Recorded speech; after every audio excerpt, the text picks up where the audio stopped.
Le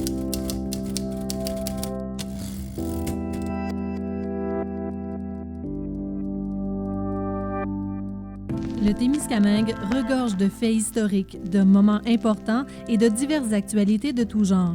Puisqu'il est facile d'oublier le passé, TV Témis veut mettre en valeur et faire redécouvrir notre patrimoine écrit. Voici Histoire mot à mot, épisode 8, les sports, la culture et les loisirs. Extrait de la baie des Pères à Ville-Marie, de Marc Riopel et du comité du centenaire de Ville-Marie. À côté de ces divertissements pour adultes, les enfants possèdent aussi leurs propres loisirs. Augustin Chénier, dans un texte intitulé « L'atmosphère au Témiscamingue de 1908 », décrit les passe-temps favoris des enfants de cette époque. Le village de Ville-Marie s'étendait dans le quadrilatère formé des rues Notre-Dame, Maisonneuve, Saint-Gabriel et avenue de Lourdes. À l'endroit de la rue Saint-André qui fait face à la Saint-Jean-Baptiste, une déclivité de terrain assez prononcée retenait l'eau au printemps pendant plusieurs semaines. C'était l'endroit où les petits gars étalaient leur talent inventif. On sait que l'enfant s'amuse à faire en miniature ce à quoi ses aînés s'occupent. Comme nous venons de le voir, la grande activité se résumait au chantier en hiver, à la navigation en été. Pour la marmaille, devant un si beau lac, que faire sinon la navigation? Aussi bien pour tout le temps qu'il conservait son eau, notre marécage servait à l'évolution d'une nombreuse flotte, peut-être un peu disparate, mais quand même très active. Chaloupe à voile, bateaux pourvus de moteurs fabriqués de vieux cadrans, répliques du Météore, chaland trapu, mais qu'aucune vague ne pouvait faire chavirer, ou simple bout de planche taillé à la hache et surmonté d'un clou à finir comme Mat Beaupré, un autre clou de 5 pouces tout rouillé pour celui de Mycène, et une allumette plantée dans un trou de nœud pour pavillon arrière. Faisant suite par le sud à notre étang municipal, la forêt commençait à s'étendre jusqu'à l'infini. De ce point de départ jusqu'au ruisseau Baudin, c'était la réserve forestière juvénile où s'exécutaient les grandes opérations. Toute une organisation. Chevaux à 2 pattes, charretiers, traîneaux doubles et simples, chaînes, câbles et tout le gréement. Pendant une certaine saison, une paire de chats domptés exécutait autant de travail d'empilage que ses compétiteurs sans poil. Évidemment, pour coordonner tout le mouvement, des officiers avaient été élus démocratiquement à partir du boss jusqu'au piqueur en passant par le foreman et le commis. Celui-ci avait en plus des comptes à tenir la charge du magasin des provisions. Ce magasin consistait exclusivement en bonbons achetés à 1 sou la douzaine et revendus à 3 pour 1 sou.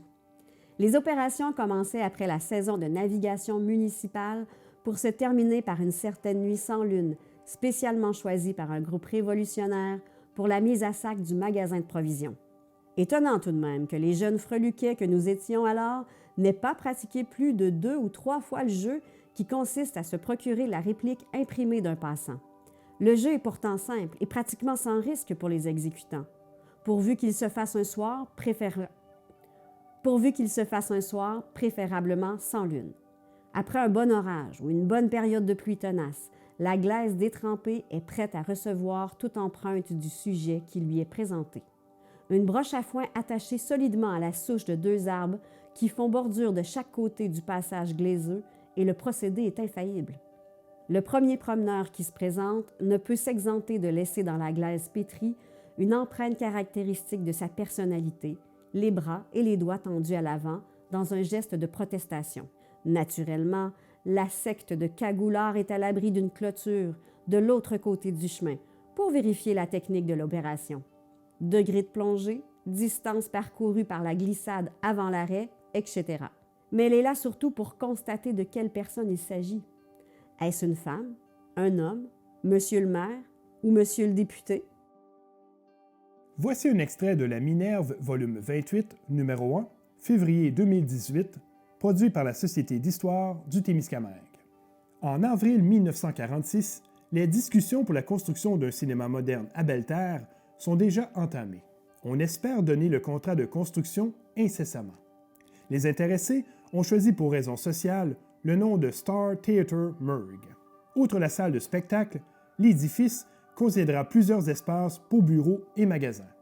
C'est en janvier 1947 qu'un groupe d'hommes d'affaires du Témiscamingue rural annonce que la construction de théâtre moderne à Belle-Terre débutera tôt au printemps et que la raison sociale de la nouvelle entreprise sera maintenant Cinéma Star. En mars 1947, on informe la population que la construction du cinéma commencera vers le 15 avril. On possède déjà tous les matériaux nécessaires et on assure que les travaux marcheront rondement. Ce sera un des cinémas les plus modernes de la région. Les propriétaires sont M. Paul Augoulet de Fabre et M. Cuthbert-Poirier de Ville-Marie. On croit pouvoir inaugurer le cinéma à la fin de juillet. À cette occasion, on veut présenter un orchestre réputé de la ville de Québec. Les travaux commencent finalement fin mai. L'édifice, à 100 pieds par 50, et contiendra 400 sièges. Il sera complètement à l'épreuve du feu. On prévoit l'ouverture officielle vers la fin du mois d'août. 11 ans plus tard, soit en 1958, le Cinéma Star ferme ses portes. Les activités diminuent graduellement dans cette ville dû à la fermeture de la mine. Voici un extrait de Histoire de Lorrainville de Marc Riopel et le Comité du centenaire de Lorrainville. Le cinéma de Lorrainville, appelé Théâtre français, est construit en 1951 par Henri Bellumeur de Rouen, homme d'affaires bien connu, fils de Silvio Bellumeur et Germaine Farley, tous deux natifs de Lorrainville. L'ouverture officielle a lieu le mercredi 31 octobre 1951.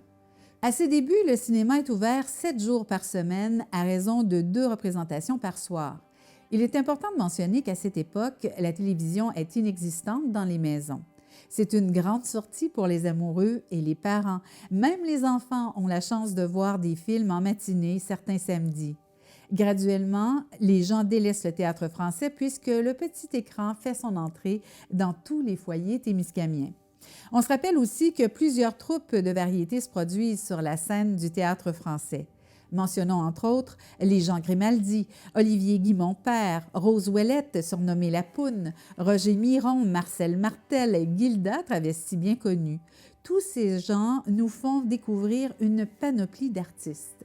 René Claude, interprète populaire, donne son spectacle devant un public conquis. Plusieurs artistes locaux ou régionaux montent sur la scène lors des activités du Carnaval de Lorrainville. Il suffit de se rappeler la soirée des Duchesses, le couronnement de la reine du Carnaval ou d'autres spectacles montés par les gens de chez nous.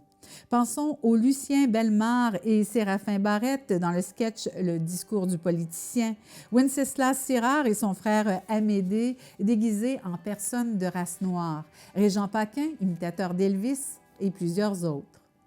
Le défilé du Père Noël est à son apogée lorsque celui-ci distribue des bonbons aux enfants après la présentation d'un film pour petits et grands. Que de souvenirs inoubliables!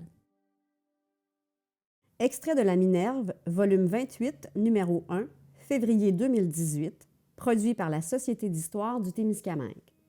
Avec ses 430 places, le cinéma Ville-Marie était considéré à l'époque comme un très grand cinéma pour un milieu rural où le nombre moyen de sièges dépassait rarement 300. Dans les années 1980, l'avènement de la vidéocassette a sonné le glas de la plupart des cinémas anciens au pays. Lorsque le loisir cinématographique est revenu en force, quelques années après, il était souvent trop tard pour sauver les salles anciennes. Le cinéma Ville-Marie est ainsi devenu un des plus anciens cinémas québécois à avoir conservé sans interruption son usage d'origine. De plus, c'est le seul cinéma art déco qui subsiste au Québec.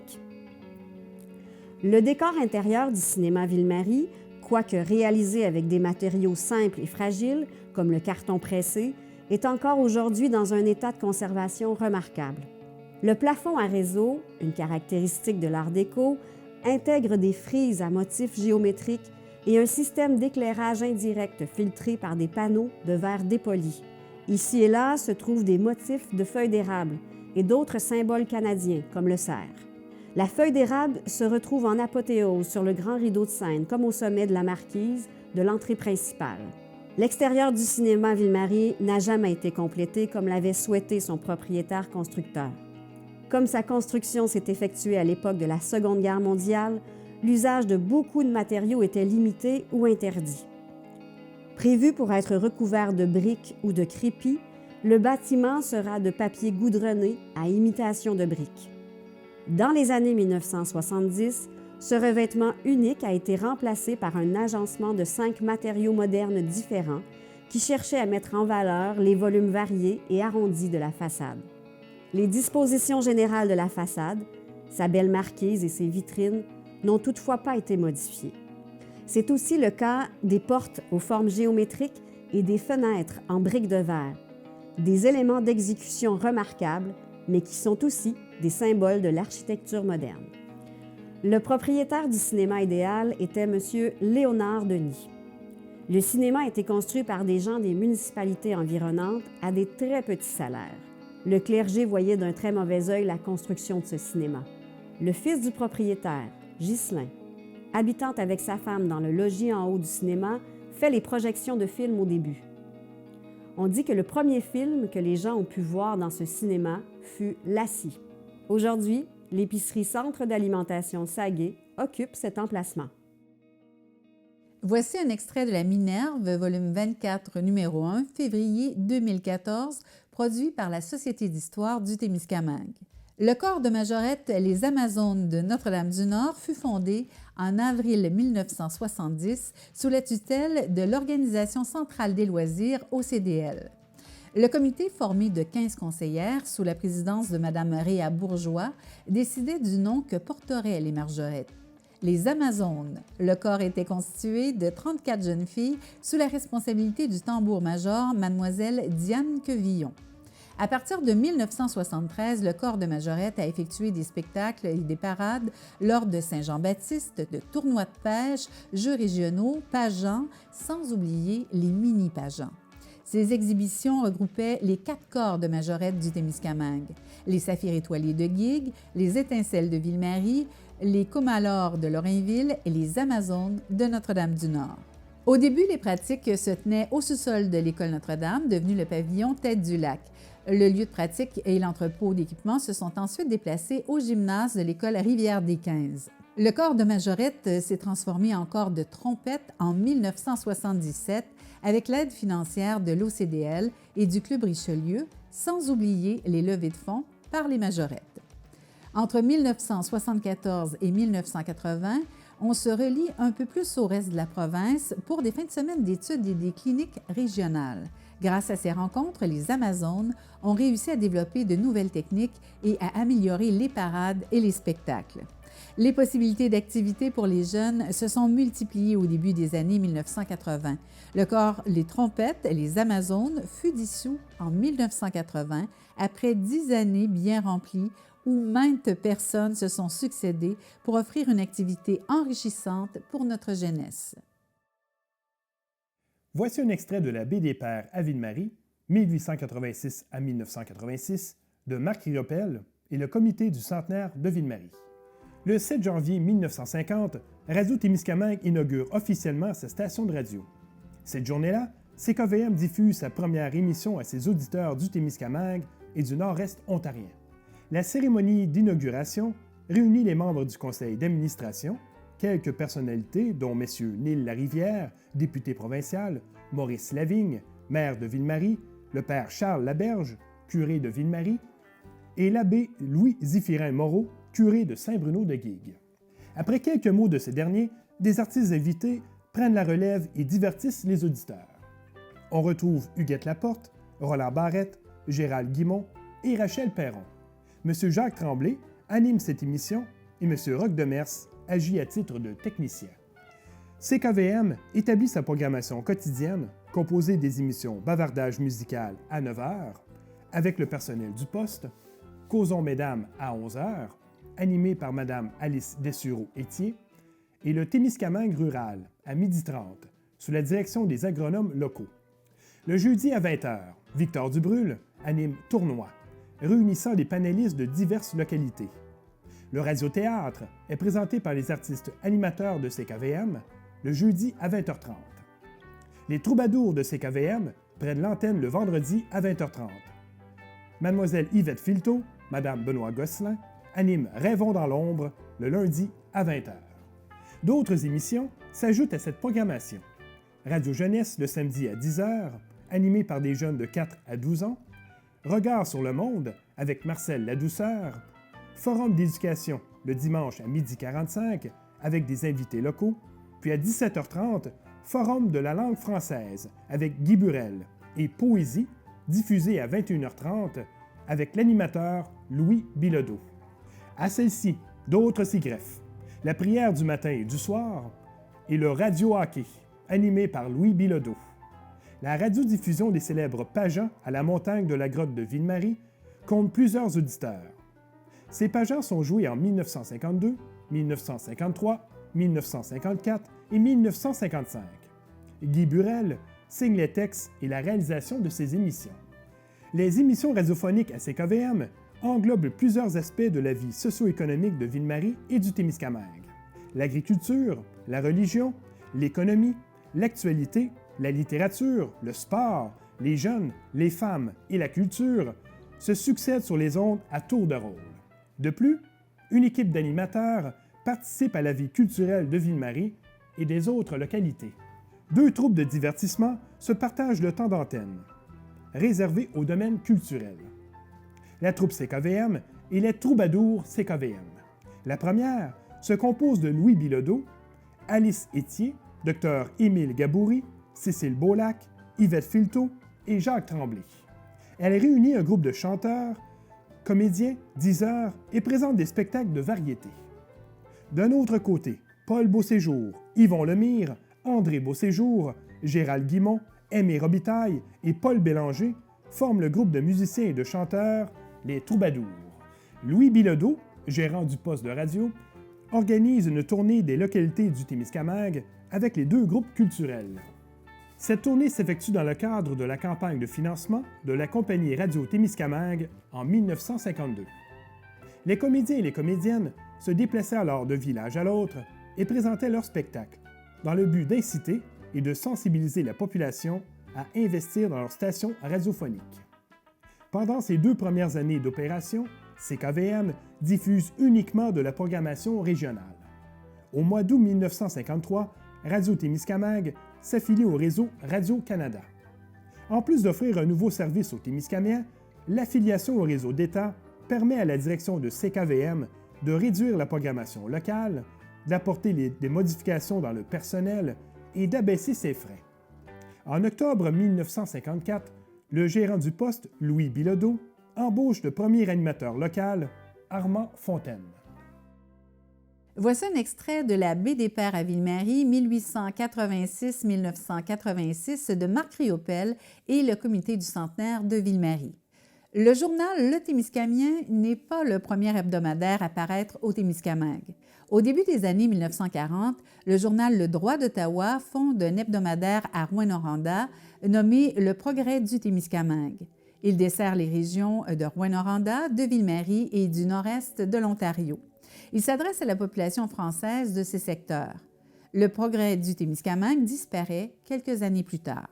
Au début des années 1970, un groupe de personnes de Ville-Marie projette la fondation d'un nouveau journal s'adressant exclusivement à la population du Témiscamingue.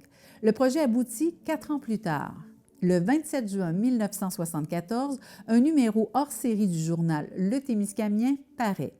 Puis, le 22 août suivant, le premier numéro de la série du journal est imprimé et distribué à son tour dans toutes les localités du Témiscamingue. 3 personnes contribuent à mettre sur pied cet hebdomadaire. Lionel Lacasse, Jean-Paul Paquette et Françoise Jolette.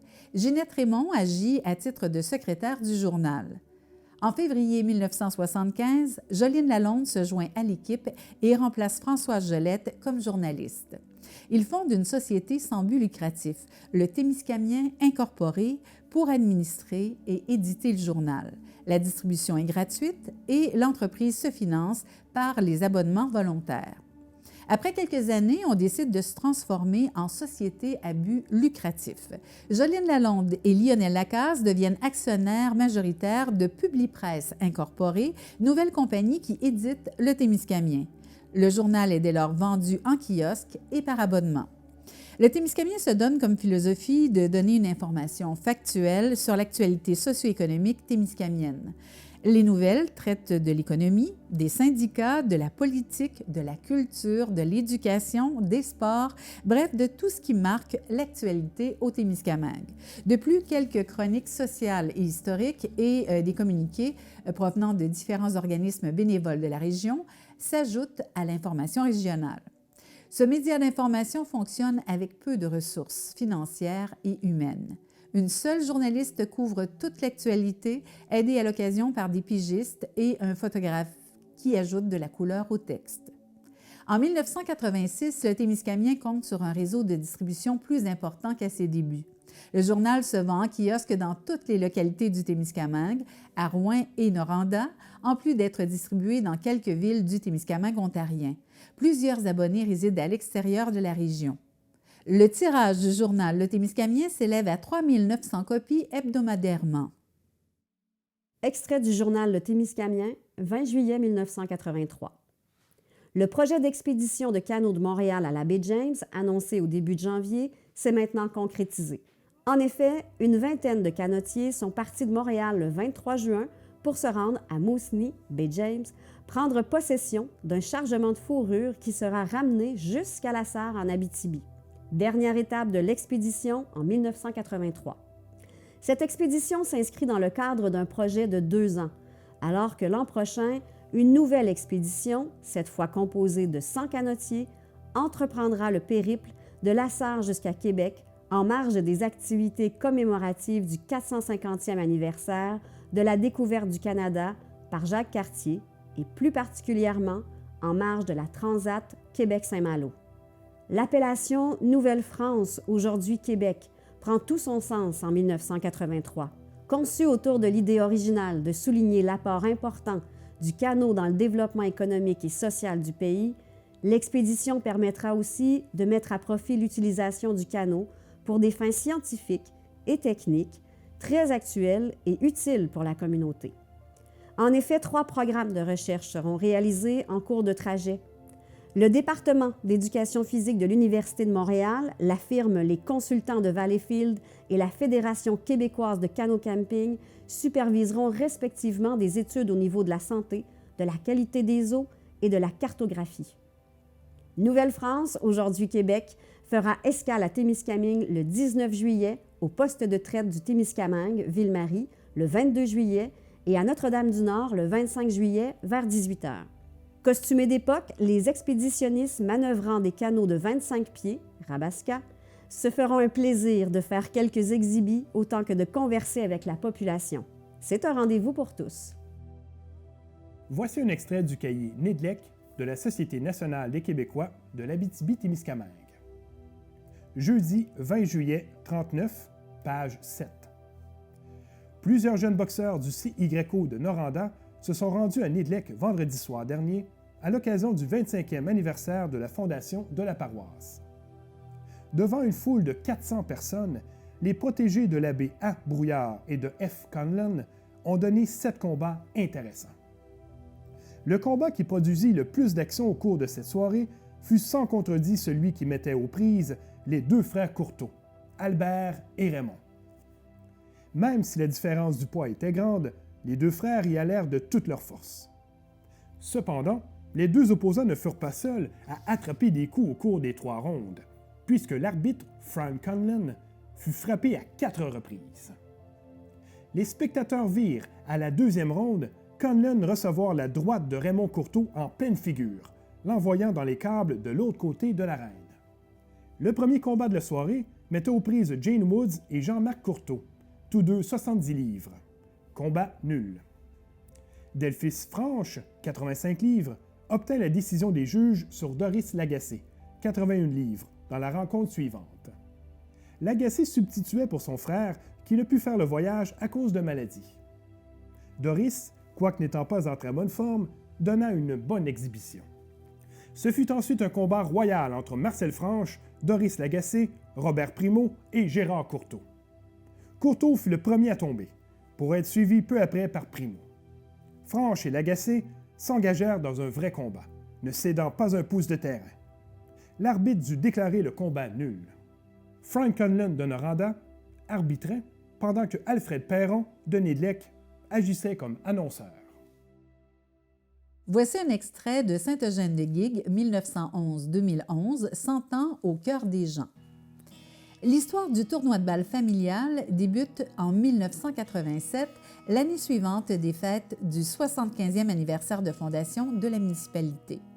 À l'époque, nous retrouvions 2 événements sportifs familiaux à Sainte-Eugène, le tournoi de balle l'été et le tournoi de pitoune l'hiver. Ils sont tous les 2 organisés par Neil Lafont et le club plein air du lac Cameron. Le tournoi de pitoune n'existe plus après quelques années, mais le tournoi de balle fait encore le bonheur des familles qui se réunissent. Avec un cumulatif de 25 années d'existence à l'horizon, le succès du tournoi de balle familial ne se dément pas. Annuellement, ce sont 8 à 12 familles qui se donnent rendez-vous. Au fil des ans, plus de 50 familles différentes prennent part au tournoi de balle. Celles-ci ont rapidement pris connaissance des règlements ATINIL. Ils ont pour unique but de rendre le sport de la balle sécuritaire et accessible aux joueurs participants. De ce nombre, il importe de souligner la longévité de 3 familles, en l'occurrence les Boucher, les Guimont et les Julien, qui, d'aussi loin qu'on se souvienne, n'ont jamais manqué une seule édition. Tous se doivent de souligner les 17 ans de Neil Lafont à la barre du tournoi de balle et d'avoir réussi à inculquer avec brio l'esprit qui doit régner lors de cette fin de semaine. Il passe le flambeau à un nouveau comité formé de Vincent Belland, Tommy Boucher, Guy Robert ainsi que François Bergeron et Benoît Robert. Aujourd'hui, le tournoi est organisé en partenariat avec la Chambre de commerce de Sainte-Eugène. Extrait du livre du 50e de Rimini. Nos réalisations, notre avenir, 1935-1985.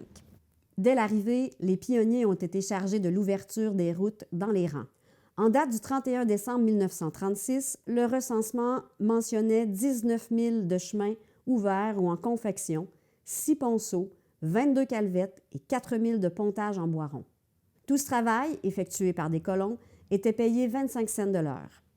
Personne ne pouvait se permettre de refuser le moindre revenu, d'autant plus que le salaire mensuel alloué par le nouveau plan Rogers-Auger était réduit, depuis 1936, à 13 $ pour un célibataire et à 23 $ pour les chefs de famille, et que de cette allocation étaient soustraites des sommes de 5 $ à 10 $ par mois en compensation des poêles et de la nourriture qui avait été fournie à l'arrivée des femmes et des enfants, et du coût de transport par train des gens et de leurs biens.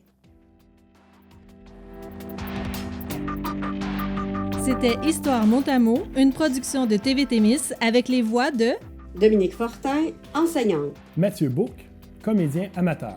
Annie Larivière, directrice générale de CKVM à Radio-Témiscamingue.